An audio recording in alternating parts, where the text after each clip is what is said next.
A book that I think ought to be in every home library. It's entitled Color, Communism, and Common Sense by Manning Johnson. Manning Johnson was a Negro, and he was also a member of the Communist Party. He joined the party as a young man because he honestly believed that the communists were trying to improve the conditions of his people. He was a dedicated communist. But after many years, Manning Johnson finally came to the realization that the communists weren't the least bit interested in improving the conditions of the Negro people. He discovered that instead they were merely planning to use his people, and these are his words, to use them as cannon fodder in a bloody revolution to destroy America. As early as 1928, the communists declared that the racial differences among our people constituted the weakest and most vulnerable point in our social fabric. By constantly probing and straining at this one spot, they calculated that eventually the cloth could be torn apart and that Americans could be divided, weakened, and perhaps even set against each other in open combat. We must not be led into placing the blame for the riots, the civil disorders, on the Negro people of our nation. Even those few who are promoting hatred and violence in the black communities are not themselves the cause. They're merely being used by forces far bigger than they are to promote the violent phase of the revolution in America. Hoping to avoid further violence and bloodshed, the public is to be pressured into accepting measures that will move the country gradually and legally toward communism, but without calling it that. The strategy of the proletarian revolution calls for the quiet conversion of our government into a communist regime, but under the banner of socialism. The new program of the Communist Party on this subject has this to say. The term socialism describes but the first stage of a new society that in its full development is called communism. Socialism is a transitional stage. The building of socialism is the communist revolution in America. It represents the process whereby our country can be moved gradually toward communism without the people even being aware of it.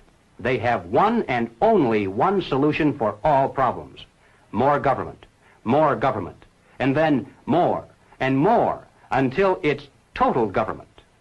Total government is communism.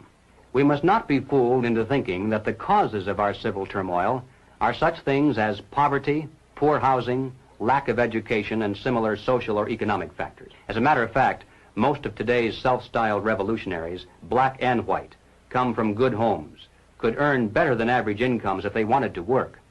And in fact, they're products of some of the finest institutions of higher learning. We mustn't resort to violence either as a means of furthering political or social goals. And we must do everything humanly possible to discourage others from doing so. We must support our local police. Nothing can be quite so damaging to police morale and efficiency as converting every arrest into a trial of the policeman instead of the criminal. Now, in passing, ladies and gentlemen, you may have wondered why the Communist Party has been a staunch supporter of the drive to place a black studies curriculum into our high schools and colleges.